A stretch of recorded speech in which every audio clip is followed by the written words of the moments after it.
is built on nothing less than Jesus' blood and righteousness. I dare not trust the sweetest frame, but wholly trust in Jesus' name. Come on, let's sing Christ alone. Christ alone, cornerstone, weak made strong in the Savior's love.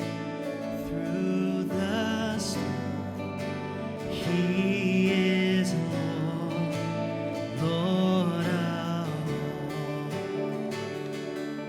Well, let's sing again.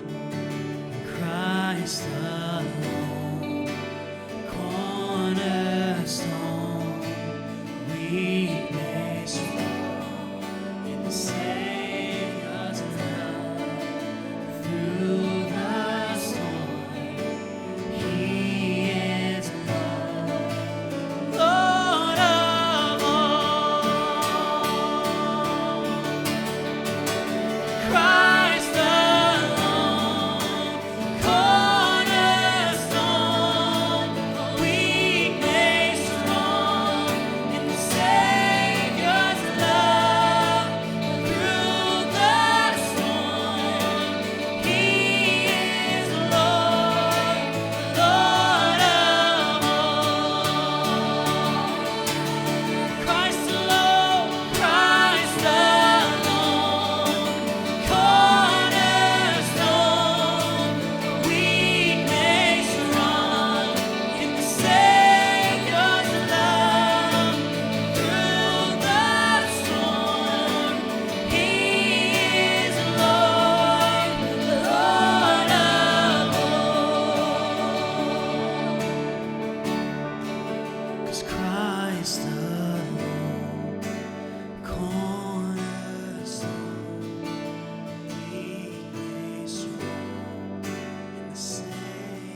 What a wonderful name it is, the name of Jesus. What a wonderful name it is, the name of Jesus.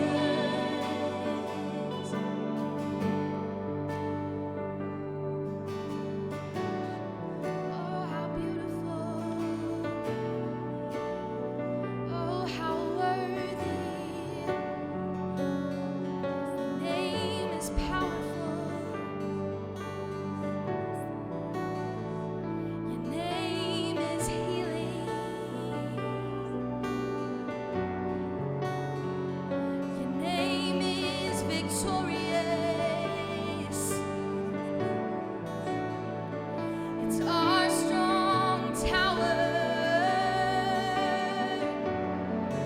'Cause death could not hold you. They absorb before you. You silence the boast of sin and grave. The heavens are roaring the praise of your glory. For you are raised to life again. You have no rival. You have no equal. Now and forever, God, you reign. Yours is the kingdom. Yours is the glory. Yours is the name above all names. What a powerful name it is. What a powerful name it is. The name of Jesus Christ, my King. What a powerful name it is. Nothing can stand against. What a powerful name it is. The name of Jesus. You have no rival. You have no equal. Now and forever, God, you reign. Yours is the kingdom. Yours is the glory. Yours is the name above all names. What a powerful name it is. What a powerful name it is. The name of Jesus Christ, my King. What a powerful name it is. Nothing can stand against. What a powerful name it is. The name of Jesus. What a powerful name it is. The name of Jesus. What a powerful name it is. The name of Jesus.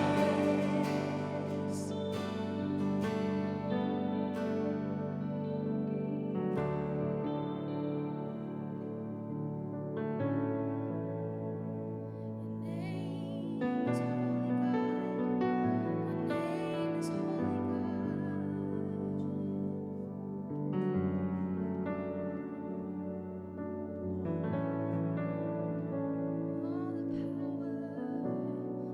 Your name is holy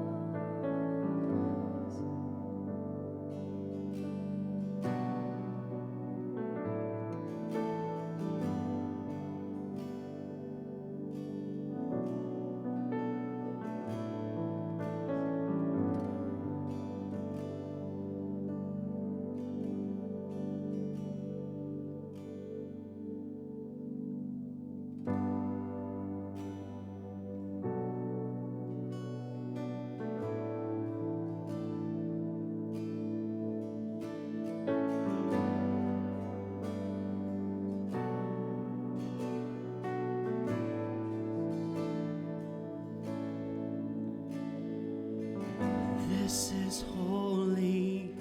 This is holy ground. You are holy.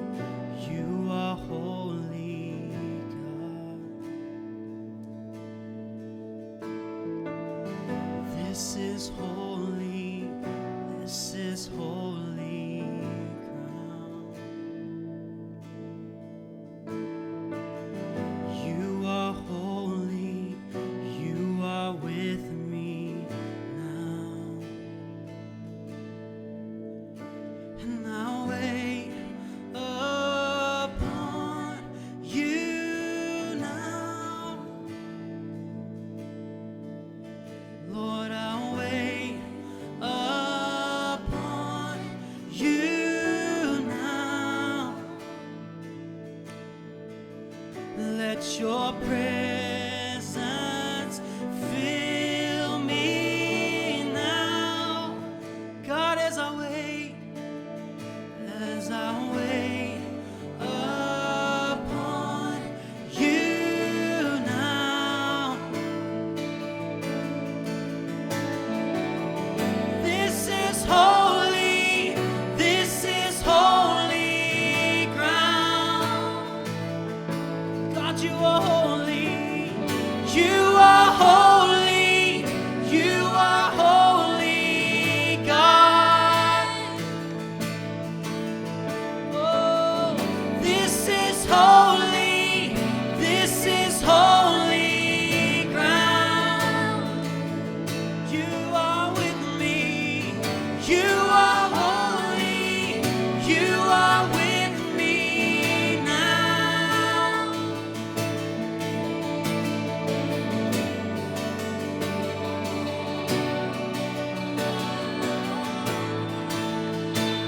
My heart cries holy.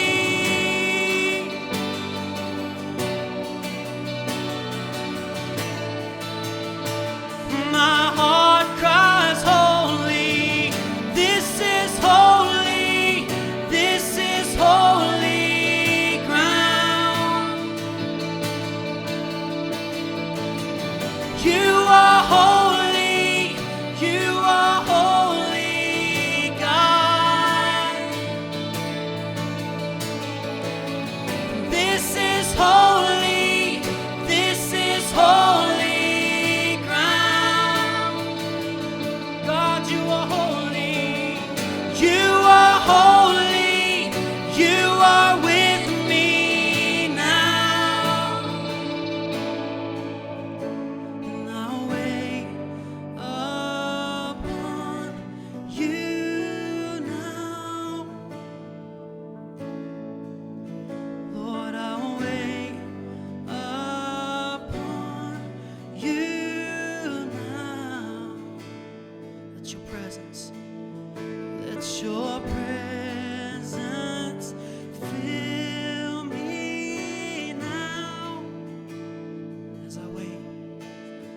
As I wait upon you now. 'Cause this is holy. This is holy ground. You are holy. You are holy, God. This is holy. This is holy ground. God, you're always with me. You are holy. You are with me now.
Hey Ethos, my name is Amanda, and we just want to say thank you for joining us online today. We are blown away and so honored that you decided to hang out with us. If this is your first time checking us out, welcome. I know I can speak for everyone when we say thank you for taking some time out of your day to be with us. We would absolutely love to connect with you, so go to our homepage or click the link right here that says Connect and fill out a Connect card. By filling out that card, you are making a difference right here in our community. We'll be donating $5 on your behalf to an amazing local organization called She Has a Name. They're an organization fighting human and sex trafficking right here in our city. Ethos community groups are in full swing, and we have heard amazing stories of how everyone is loving this time together. Across the city, many of you are meeting in small groups to share and enjoy our Sunday online experiences together. We want to ensure that during this season, you have an opportunity and the resources to connect with community around you and continue to build deep and meaningful relationships. Community group signups are still live under the Community tab on our website, so if you're not in one and are interested, make sure you sign up today. Our first movie night was an absolute blast, and we want to hang out with everyone again, so mark your calendars because we have another family movie night happening Friday, July 3rd at 8 o'clock. We'll be celebrating Independence Day by grilling out and having some special treats for everyone. So meet us on our property off of Africa Road with your kids, blankets, lawn chairs, and let's have a fun night together. You all know that servant leadership is our identity, and we love to serve our community. Get ready because July 11th is our next I Love My City project, and this one is even more exciting as we partner with churches across the globe who are all serving their communities this very same day. So stay tuned to social media and your emails with more details to come. Generosity is our absolute privilege. We seek to love our community generously and with everything we've got. Last Sunday, we got to share the love with the dads in our church and community by giving them gifts, donuts, and coffee for Father's Day. Ethos, it's because of your continued generosity that we get to show love on both big and small scales. So thank you, thank you, thank you. There are a couple ways to practice generosity here, and if you're new to checking us out, there is no pressure at all for you to give. One option is text to give. All you have to do is just text the number that's right there on the screen with how much you want to give. It's simple, easy, and secure. Or you can give right here online by clicking the giving link and following those details. And if you have children, remember this is a great time to teach them about generosity by including them in your giving and explaining where the resources are going to make a difference in our city. Thank you for being a part of what God is doing. All right, that's all we have to share for you. Let's get ready to hear a talk that I have no doubt will help us grow. Follow along with the notes provided and engage with those around you. I fully believe there is something in this for you today. Hey Ethos, we hope you've had a great week. Courtney and I love you all so much and cannot wait to gather in person again soon, very soon in fact. We're currently planning our re-entry into our gatherings on Sunday mornings beginning on August the 16th. Now there's a whole lot of details that we still need to work out, and as soon as we have things a bit more solidified, we'll communicate all of that to you immediately. Throughout the summer, we've got some great opportunities to connect though and enjoy some time together through different community groups, movie nights. We've got 2 park days that we're planning. You're gonna hear more details about all of this via email and social media. Not to mention our Ethos Youth Summer Camp just kicked off this past Tuesday rather, and it was so much fun. Huge, massive shout out to all of our Ethos Youth servant leaders, Vinny and Weston, Jensen, Megan, Mike, Rachel, Fritz, and Sam. There's others that I'm missing, but they were amazing, and camp was so much fun, and it's happening for the next 6 weeks every Tuesday night. And so I want to ask that you all would be praying for us, for our leaders and our students as they really grow in relationship with God and with one another throughout this camp season. You know, Court and I have always desired to be a part of a church, a community that's really built like a family. And I believe that's what we are. Families are supposed to be able to disagree and still remain at the table. And during this season, we are so proud of the way that we're hearing so many of you all leaning into challenging conversations with the intention to learn and to understand and to really make a difference. You know, James Baldwin once said, "Not everything faced can be changed, but nothing can change that is not faced." I really believe that history has its eyes on what the church, the capital C church, right now is doing. What we say matters. What we do matters even more. And the reality is that we're not always going to make everybody happy, nor are we always going to get it right. But as your pastor, I am committed to trying, to learning, to growing, to repenting, to apologizing, to learning how to love people like Jesus. And our goal is not to simply respond out of emotions or out of opinion. It's not to lean into the left or to the right. It's really to lean into Jesus. It's not to be biased toward one people group or another, but really to be biased toward Jesus. And Jesus always met people at the point of their pain. And I really believe this. We're going to talk more about this in the weeks to come, but that we are on the precipice of something really beautiful that God is doing, a great renewal, if you will. And next week, we're going to conclude the collection of talks that we're in right now called We Are With You, with a message I've been working on and studying for the past several weeks now, and it's one that I hope we can all lean into together. But today, there's one more teaching that I wanted us to hear from Pastor Miles McPherson, who we heard last week, if you were able to join us online. And I just felt like it's right for this particular season for our community here at Ethos to learn together from. It's pretty short, but it's really powerful. And so here's a teaching from a pastor that I love, where he gives a lot of understanding as to why we're in this season right now and what to do about it. Again, his name is Miles McPherson, pastors a phenomenal church in San Diego, California, really suffering for the gospel down there in Southern California. But he's been an influential voice in my life, and I hope that he's going to be an influential voice in your life too. So go ahead and check this out. Matthew chapter 7. How many of you, by a show of hands, I know I can't see you, but how many of you, by a show of hands, saw the movie Remember the Titans? Remember the Titans. It is the best football movie, arguably the best movie ever made in the history of the galaxy. It's a movie about a white football team in Virginia that was desegregated. Black team came over, and Denzel Washington was the coach of the black team that joined the white team. Obviously, it was cultural chaos because this all-white school, all-white team was desegregated, and all these black kids came to school, and it was drama, and the team was stuck together. And if you know anything about football, football's family. Football is family. So these guys who weren't family had to become family. Make a long story short, over a long period of time, they were undefeated, won a state championship, and it was great. But there was a scene in the movie where one of the white players, who happened to come from California, so he didn't understand all the racism stuff on the East Coast and the South, his name was Sunshine. He had long blonde hair. Sunshine, Sunshine, that's what they called him. And he's walking down the street with Petey and Blue. Petey and Blue are both black. They're from Virginia. Sunshine's from California. He doesn't get segregation. He don't get racism. He don't get it. So they're walking down the street, and Sunshine said, let's go in this bar and get a drink. You know, soda or whatever, but it was still a little restaurant thing. And Petey and Blue said, we can't go in there. This is Virginia. You don't understand. He said, no, it's going to be cool. Sunshine didn't get it. And he was like, no, we can go in, we can go in. And they were telling him, we can't go in there. This is Virginia. And anyway, they kind of just walked in, and Petey and Blue, the both black players who understood the culture and the racism and the segregation, were kind of like behind Sunshine like this, because they knew something was going to happen. And Sunshine walks in, hey, can we get a seat? And the manager comes over, white guy comes over and goes, we don't have any seats. And Sunshine says, well, I see seats all over the room. He goes, we don't have any seats. And something like that, and they had to leave. And soon they got outside, Petey and Blue started yelling at Sunshine, saying, we told you, we told you. And Blue said about Sunshine, he didn't know. He had a blind spot. He didn't know what he didn't know.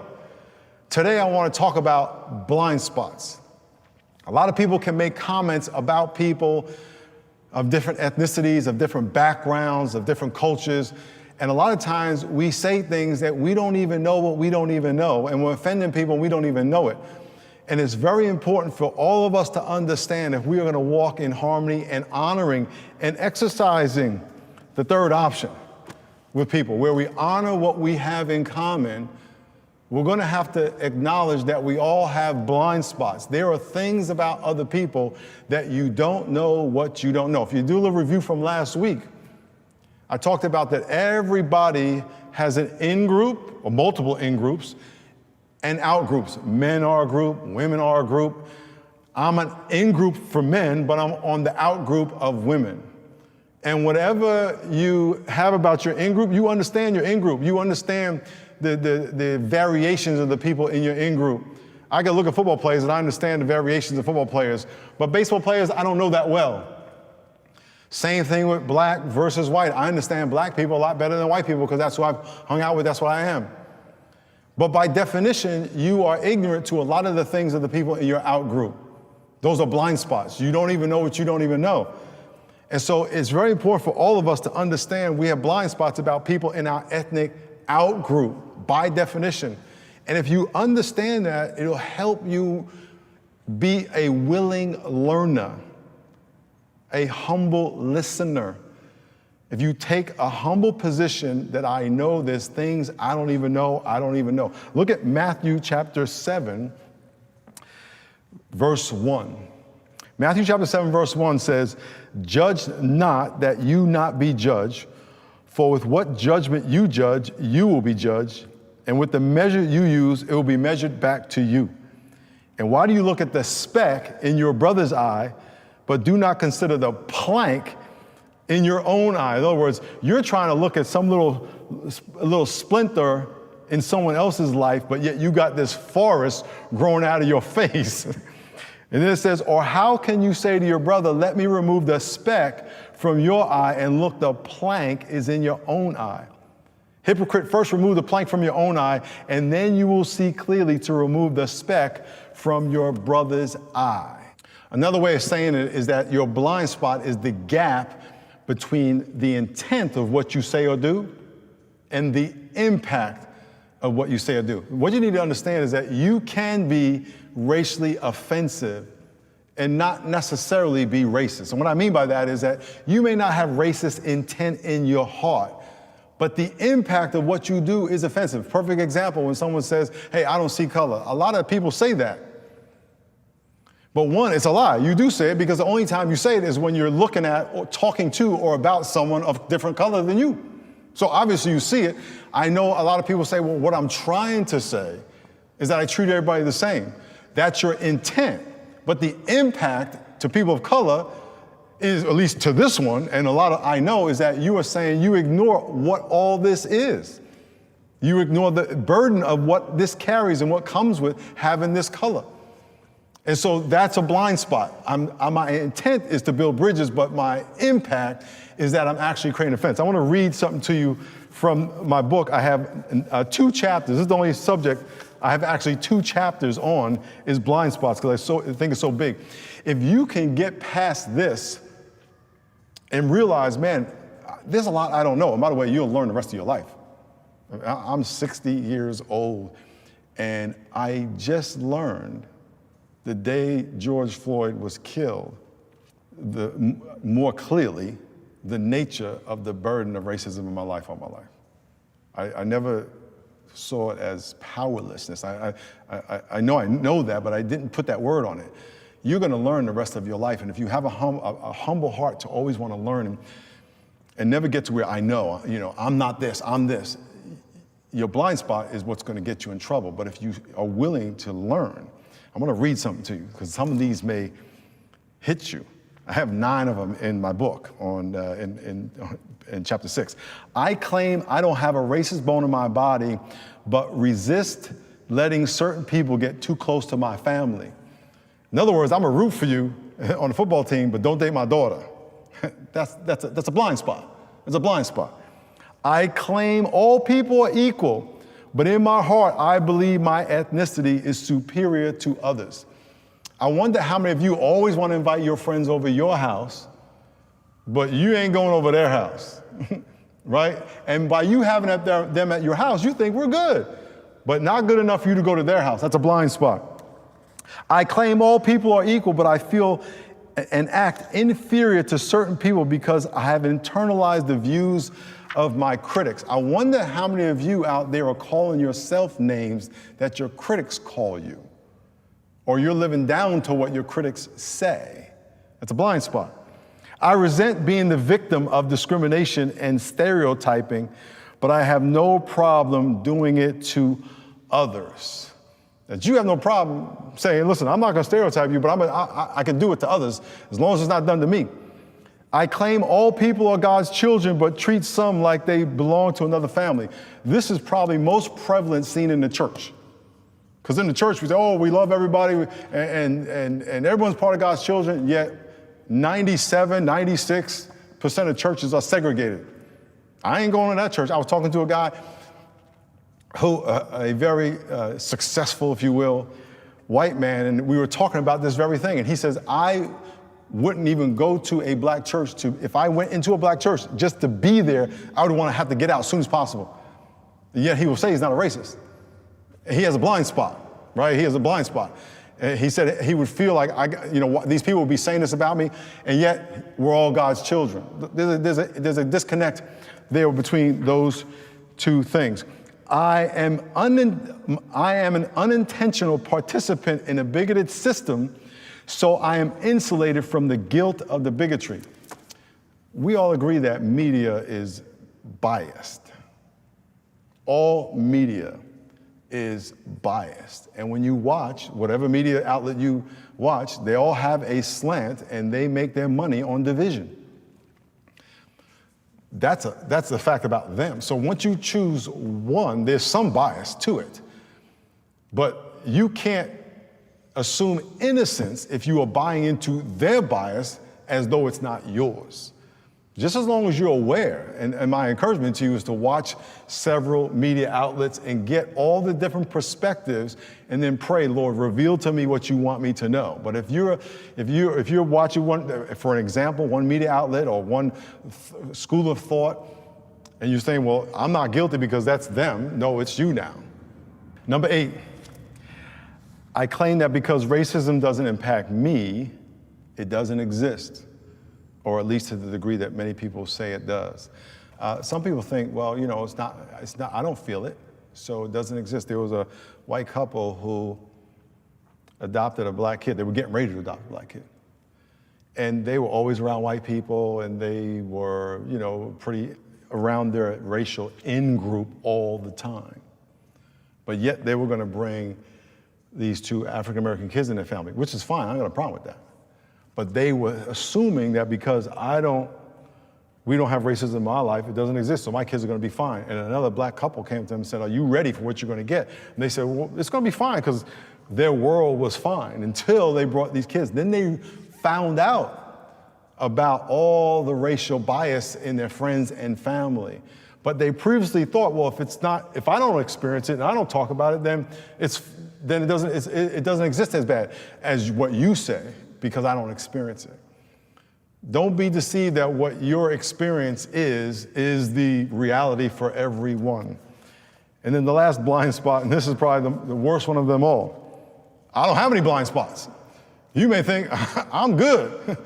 Whew, that's a blind spot. The Bible says all have sinned and fallen short of the glory of God. That means we're all sinners. Matter of fact, the Bible says in Jeremiah 17:9, the heart is deceitful and desperately wicked. Who can know it? You and I don't even know how deceitful you are. I do not know how deceitful I am. I am more arrogant than I think, more deceitful, more egotistical than I think, more prideful than I think, because my heart tells me, oh, you're not that bad, you're not that bad. My heart is lying to me.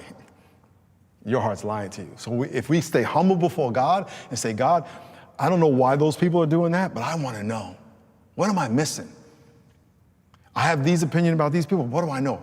If you ask God to break your heart for what breaks his heart, well, God will do it, and he will show you, and he will transform you. So 3 things. 1, you have to admit you have a plank.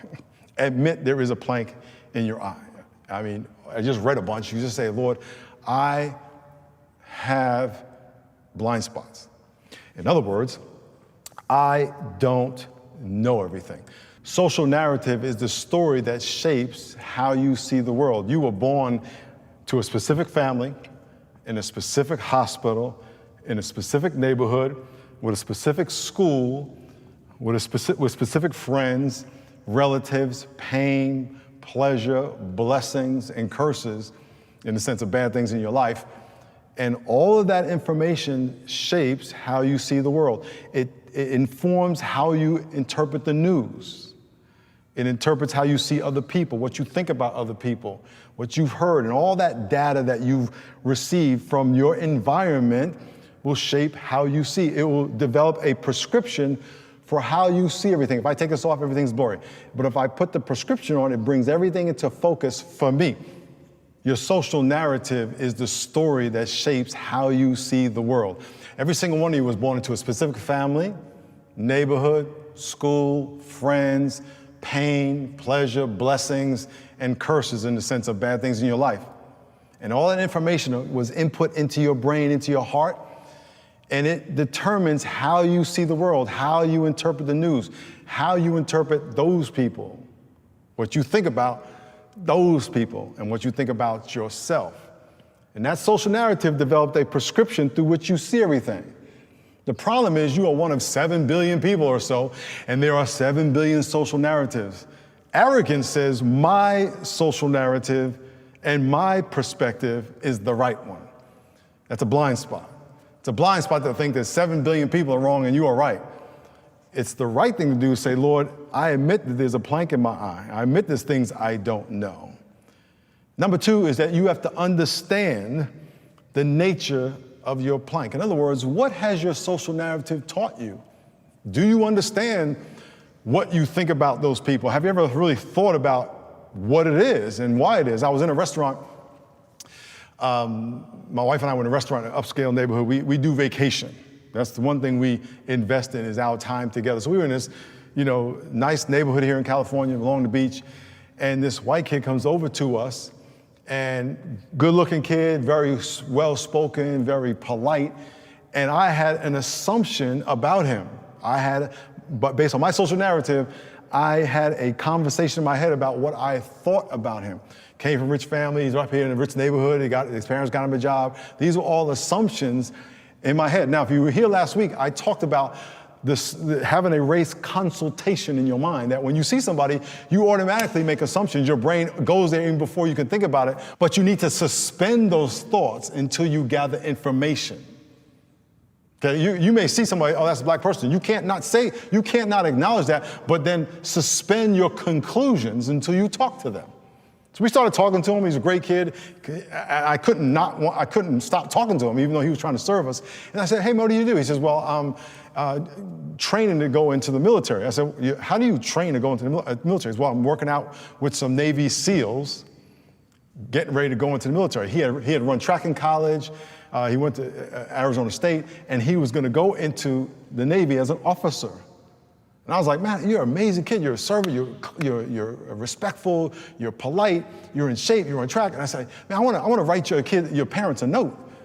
And so I'm thinking I'm going to write his parents a note. And then God said to me, before you say that, ask him who raised him. I said, all right. So I said, who raised you? He said, well, because I want to send your mother a note. He said, well, I don't have a relationship with my mother. I was like, well, what about your dad? He said, well, I left my house at 14. I slept on my neighbor friend's couch and then went to college and ran track, and now I'm going to Navy to be a SEAL. I was like, I had it all wrong. I had it all wrong. You have to understand the nature. What judgments do you make about people, and are you able to suspend your judgments? Who in your life can confront you? If you have somebody in your life that's of different ethnicity, you should ask them, is there anything about you, what you say, what you do, that's offensive to them? Just go up and say, hey, is there anything I say that's racially offensive? This is going to get you guys a little nervous. Guys, go up to the ladies in your life and ask them, is there anything you do that they feel is creepy? Because I know every woman I know knows a creepy dude. And it could be you. You probably know it because you're creepy on purpose, but that's another story. So you need to understand the nature of your plank in your eye, your blind spot. And if you understand that, imagine how God would honor you. If you said, God, show me what I don't know, he will open up your eyes. Third, the removal, not protection, of your blind spot is going to bring unity. Don't try to defend yourself. If someone corrects you, don't try to defend yourself. Just say, I apologize. That's it. Just let it go. Be a listener, be a learner, be a lover. When Sunshine was walking down the street with PD and Blue, they just come out of the restaurant, the bar, whatever it was, and Sunshine said to PD and Blue, I didn't know. And then Blue said, he didn't want to know. They tried to tell him. They said, Sunshine, we can't go in there. We can't go in there. I'm talking about, remember the Titans. We can't go in that thing. It's racist down here. And he said, no, we can do it. He didn't listen. He was already convinced my opinion is right and you guys don't know. Matter of fact, he even said, y'all worried about, don't worry about it. Y'all worried too much. He was already convinced that his opinion was right. He didn't want to know. Please don't have that kind of heart. If you can be a lifelong learner and allow God to continually to open up your eyes. I want to read a story to you. In Mark chapter 8, Jesus heals a guy who was blind. He couldn't see. Then he came to Bethsaida, and they brought a blind man to him and begged him to touch him. So Jesus took the blind man by the hand and led him out of town. And when he had spit on his eyes, he put his hand on him, and he asked him, could he see anything?